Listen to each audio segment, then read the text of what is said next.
يا أيها الذين آمنوا إن جاءكم فاسق بنبأ فتبينوا فتبينوا أن تصيبوا قوما بجهالة فتصبحوا على ما فعلتم نادمين صدق اللہ العظیم۔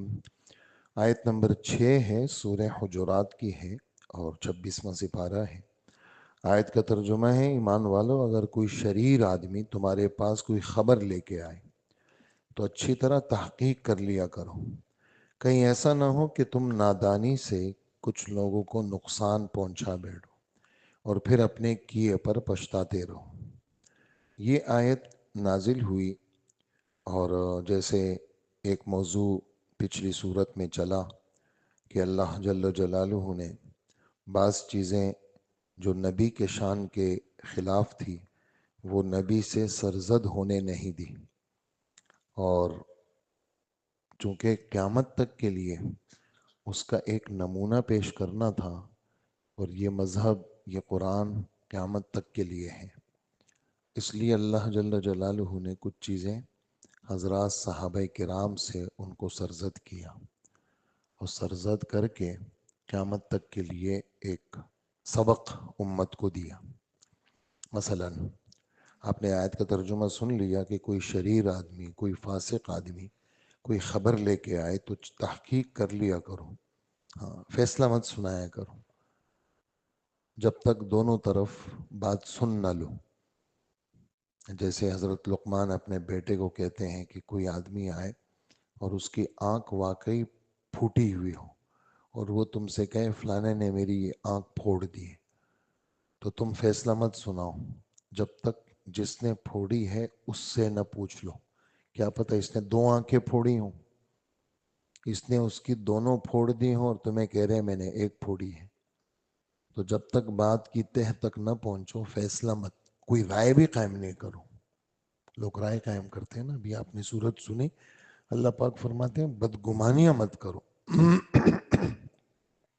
بدگمانی، میں نے سلام کیا، اس نے سلام کا جواب نہیں دیا، اس نے سنا ہی نہ ہو، وہ اپنے بیچارے سوچوں میں ہوں اور تم کہہ رہے ہو میرا سلام کا جواب نہیں دیا۔ لوگوں کے عیبوں کے پیچھے پڑنا، یہ کیا کیا کرتا ہے، کیا اس کی نقل و حرکت ہے، خواہ تو اپنے آپ کو برباد کرنا ہوتا ہے۔ تو یہاں ایک اہم سبق ہے اس آیت میں۔ قصہ یہ ہوا، ایک قبیلہ تھا بنو المستلق، ان کے سردار تھے حارث ابن زرار ابن ابی زرار، اور ان کی بیٹی حضرت جویریہ۔ تو یہ قبیلے والے جب ان کے ساتھ لڑائی ہوئی، یہ لوگ قید ہو کے آئے، تو حضرت جویریہ یہ سردار کی بیٹی تھی، یہ اللہ کے رسول کے نکاح میں آئی۔ جب اللہ کے رسول کے نکاح میں آئی تو صحابہ کرام نے کہا اب تو ہمیں شرم آتی ہے، یہ تو سارے حضور کے سسرال والے ہیں اور ہم ان کو اپنے قید میں رکھیں گے، تو ان کو آزاد کر لیا۔ یہ حضرت جویریہ رضی اللہ عنہ، اور کافی احادیث بھی ان سے مروی ہیں، گھر میں بیٹھی ہوئی ہیں، اور جب آپ تشریف لے گئے فجر میں تو چاشت کے وقت تشریف لائیں، تو یہ اپنی جگہ پہ بیٹھی ہوئی۔ اچھا کیا کر رہی ہو؟ کہا میں عمل میں مصروف ہوں۔ اچھا تمہارے جانے کے بعد میں نے چند کلمات 3 دفعہ کہے، تمہارا صبح سے لے کر اب تک کا عمل اور میرے وہ 3 کلمات، اگر ان کا وزن کیا جائے تو میرے 3 کلمات کا وزن زیادہ ہے۔ تو یہ ہمارے استادوں نے ہمیں طالب علم میں یہ وظیفہ جو ہے جو حضور نے حضرت جویریہ کو دیا تھا وہ یاد کرایا، اور آپ کو بھی یاد ہوگا، وہ ہے سبحان اللہ وبحمدہ عدد خلقہ ورضا نفسہ وزنۃ عرشہ ومداد کلماتہ۔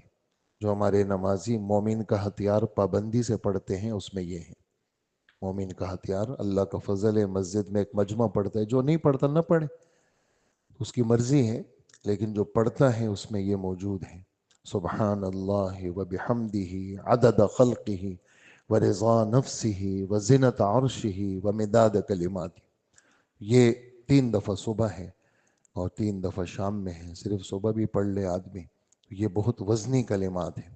خیر، یہ ان سے مروی ہے حضرت جویریہ رضی اللہ عنہ سے۔ تو ان کے جو والد تھے، حضور نے فرمایا تم لوگ زکوٰۃ اپنی سب سے جمع کر کے، اور فلاں مہینے کی فلاں تاریخ میں ہمارا بندہ آئے گا، زکوٰۃ دے دینا۔ تو اس زمانے میں جو قبائل کی زکوٰۃیں ہوتی تھی وہ مدینے میں آتی تھی، وہ مدینہ منورہ میں پھر وہ فقراء غرباء میں وہ تقسیم ہوتی تھی۔ تو ادھر تاریخ بھی گزر گئی، یہ لوگ پریشان ہو گئے کہ کوئی آیا نہیں، تو اس پر یہ غمگین ہوئے کہ کہیں اللہ کے رسول کسی بات پہ ناراض ہو گئے۔ انہوں نے اپنے سرداروں کو جمع کیا، حارث نے، کہ چلتے ہیں اللہ کے رسول کے پاس، ہم سے کوئی غلطی ہوئی ہے، ہم جا کے معافی مانگے۔ ادھر یہ قصہ ہوا کہ اللہ کے رسول نے ایک صحابی کو، ولید ابن عقبہ، ان کو مقررہ وقت پہ بھیجا۔ حضرت ولید ابن عقبہ جب چل پڑے تو ان کے دل میں خیال آیا، دیکھیں یہ خیال کہاں سے آیا، یہ سب باتیں سوچیں یہ اللہ کی طرف سے آئے کہ میں ان کے ساتھ ہماری دشمنی ہے، تو اگر میں چلا گیا، خدا نہ کرے وہ پرانی دشمنی ان کے سرداروں میں بھڑک جائے، مجھے نقصان نہ دے۔ تو 2 قسم کی روایتیں ہیں، ایک تو یہ ہے کہ یہ راستے ہی سے واپس ہو گئے اور جا کے اللہ کے رسول کو کہا کہ انہوں نے زکوٰۃ دینے سے انکار کر لیا۔ تو ایک یہ ہے کہ یہ چلے گئے، جب چلے گئے تو انہوں نے کہا بھی حضور کا بندہ آ رہا ہے، تو اپنے گاؤں سے باہر استقبال کیا۔ جب وہ استقبال کے لیے آئے تو یہ ڈر گئے کہ یہ مجھے مارنے آئے، اور واپس آ گئے اور حضور کو یہ اطلاع دی۔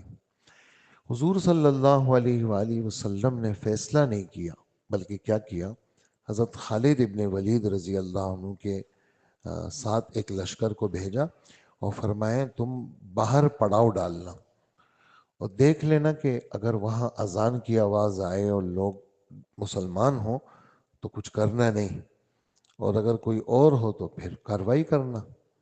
انہوں نے جب باہر پڑاؤ ڈالا تو دیکھا کہ وہ تو مسلمان ہیں، اذان بھی ہو رہی ہے اور یہ سب چیزیں ان کو اسلامی نظر آ گئی۔ انہوں نے آ کر حضور صلی اللہ علیہ وسلم کو اطلاع دی۔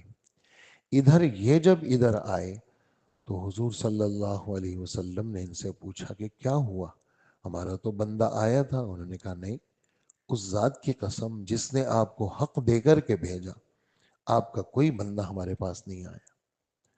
اس پر پھر ولید ابن عقبہ سے پوچھا تو انہوں نے بات بتا دی کہ یہ ہوا، تو اس پر یہ والی آیتیں نازل ہوئی۔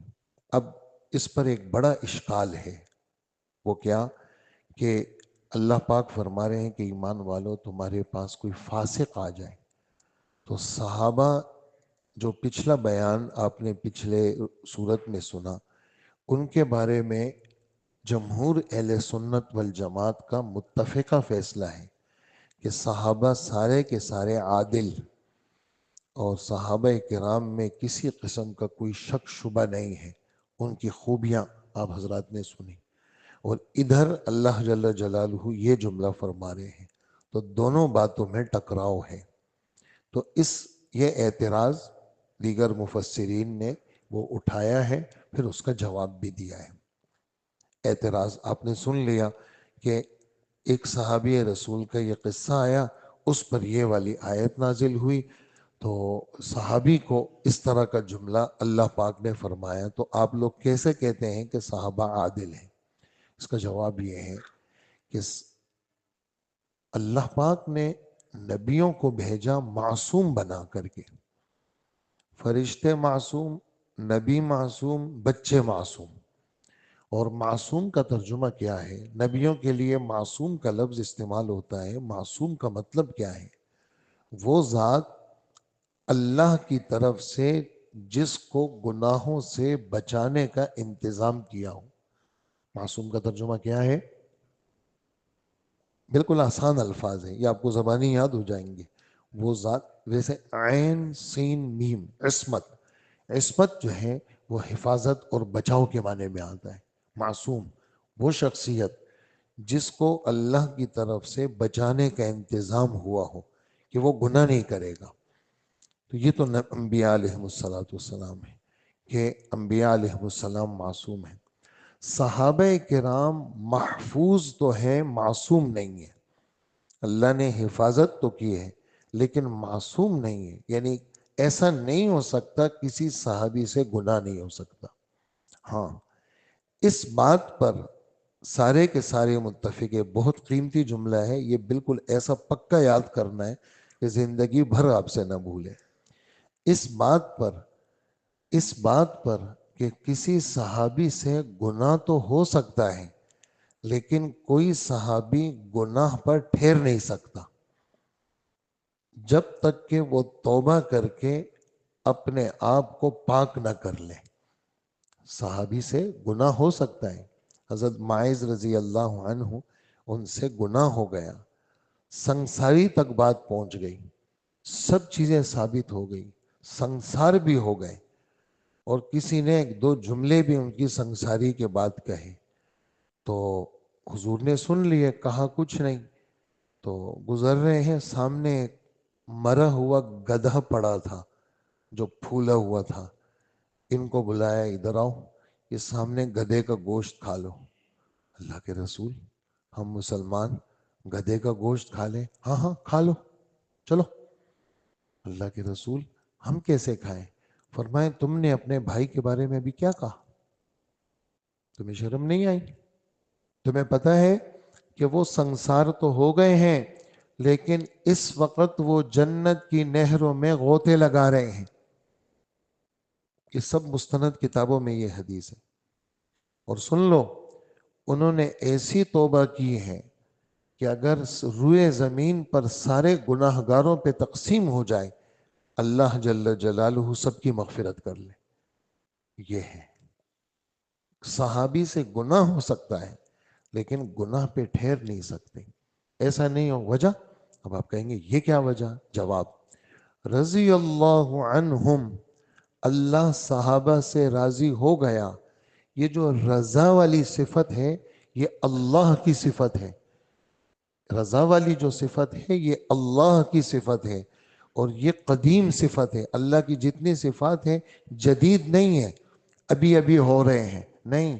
جیسے اللہ ازل سے ہیں ویسے ان کی صفات بھی ازل سے ہیں، وہ بھی ان کی صفات بھی ایسے ہی ہیں. تو جب رضی اللہ عنہ ہے تو رضی اللہ عنہ ہٹ نہیں سکتا. نہیں ہٹ سکتا تو کیا ہوگا؟ گناہ پہ ٹک نہیں سکتے. تو گناہ کی دھلائی ضروری ہے. صحابہ کرام سے غلطیاں ہوئی ہیں، وہ بھی ان کی جان، ان کے گلے ہر وقت اللہ کے لیے تیار، کٹنے کے لیے، ہاتھ پیر کٹنے کے لیے تیار، زخمی ہونے کے لیے تیار، زخموں سے چور. تو اگر زندگی میں اکا دکا کوئی ایسی چیز سرزد ہو گئی، اتنی ساری نیکیاں، اللہ پاک کیا اس چھوٹے سے گناہ کے اوپر اللہ پاک ان کی ساری نیکیاں برباد کر دیں گے؟ ایسا نہیں. ان الحسنات یذہبن السیئات، خود قرآن پاک کی گواہی ہے کہ نیکیاں تو گناہوں کو صاف کر دیتی، نیکیاں تو گناہوں کو صاف کر دیتی ہے. پھر دوسری بات یہ ہے کہ ہمارے رب نے کوئی نام نہیں لیا کسی کا، بس کہا کہ دیکھو کوئی شریر آدمی کوئی خبر لے کے آئے تو دیکھو اس کی خبر مت ماننا. ہاں، یہ بعض دیگر معاملات میں تو کافر کی خبر کو بھی مانا جا سکتا ہے. کسی کافر نے کوئی چیز بھجوائی کہ بھئی یہ فلانے کافر نے بھیجی ہے، وہ خبر کے جھوٹا نہیں مانیں گے، ہم سچا مانیں گے.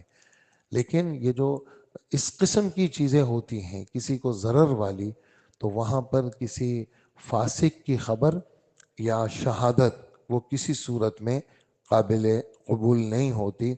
وجہ، شہادت بھی ایک خبر ہے جو کہ قسم کے ساتھ ہوتی ہے، عام خبر بھی ایک خبر ہے. جب وہ خبر نہیں سن سکتے تو شہادت والی خبر بھی ہم کسی فاسق کی نہیں سنیں گے. لیکن اگر چھوٹے موٹے معاملات ہیں، کاروباری معاملات ہیں، کوئی کافر بھی کوئی خبر دے تو اس کافر کی خبر کو قبول کیا جا سکتا ہے. لیکن اس قسم کے معاملات میں کسی فاسق اور بے دین کی خبر کو قبول نہیں کیا جائے گا. خیر، یہ والا جو آپ نے قصہ سنا اس پر یہ آیت اتری. اس آیت پر جو اعتراض تھا اس کا جواب ہم نے آپ کو مختصراً پیش کر لیا کہ گناہ تو ہو سکتا ہے، لیکن کسی گناہ پہ برقرار رہنا کہ وہ برقرار رہیں گے اور اسی گناہ کے ساتھ صحابی دنیا سے جائے گا، ایسا نہیں ہوا۔ بلکہ صحابہ کرام، خود حسن بصری کہتے ہیں میں نے کتنے صحابہ کو دیکھا کہ وہ موت کے وقت میں روتے ہوئے گئے۔ وہ کیوں روتے ہوئے گئے؟ حالانکہ حضور صلی اللہ علیہ وآلہ وسلم کے صحبت یافتہ ہیں، اور حضور صلی اللہ علیہ وآلہ وسلم کے ساتھ کیا ان کا تعلق تھا، لیکن جو ذمہ داری ان کو سونپی گئی تھی اس پہ وہ ڈرتے تھے کہ کہیں ایسا نہ ہو کل قیامت کے دن اللہ اس ذمہ داری کا پوچھ لیں گے، ہم اللہ کو کیا جواب دیں گے۔ خود حضرت عمر کتنی دفعہ حضور سے سنا کہ عمر جنتی ہے، لیکن وفات کے وقت میں بیٹے نے گود میں سر رکھی تو سر ہٹایا اور مٹی میں سر رکھا اور اپنا رخسار مٹی میں ملا اور کہنے لگے کہ اے عمر، اگر اللہ تجھے نہ بخشے تو تیری تو بخشش ہی نہیں ہوگی۔ اس قسم کے خوف والے لوگ، معمولی سی کوئی چیز سرزد ہو گئی، اللہ کے رسول میں نے تو بہت بڑا گناہ کیا ہے، آپ مجھے پاک کر لیں۔ حضور سمجھ گئے تو حضور نے کچھ بھی نہیں کہا، اذان ہو گئی، نماز ہو گئی، یہ پھر آئے، اللہ کے رسول میں نے بہت بڑا گناہ کیا ہے، بس اللہ کا جو فیصلہ ہے مجھ پہ نافذ کر لیں۔ حضور نے فرمایا تم نے نماز پڑھی ہمارے ساتھ؟ انہوں نے کہا ہاں۔ فرمایا اللہ نے نماز سے تیری بخشش کر لی۔ اچھا اللہ کے رسول یہ صرف میرے لیے یا قیامت تک کے لیے؟ کہا سب کے لیے۔ تو اس طرح پریشان ہو جانا معمولی سی کسی چیز پر، یہ صحابہ کی صفت تھی، یہ اللہ کے رسول کی صحبت کی برکت تھی۔ اللہ پاک ہمیں بھی ان پاک ہستیوں کی محبت بھی عطا فرمائے اور دین کے ساتھ لگاؤ اللہ ہم سب کو نصیب فرمائے۔ وصلی اللہ وسلم علی نبینا محمد وآلہ واصحابہ اجمعین۔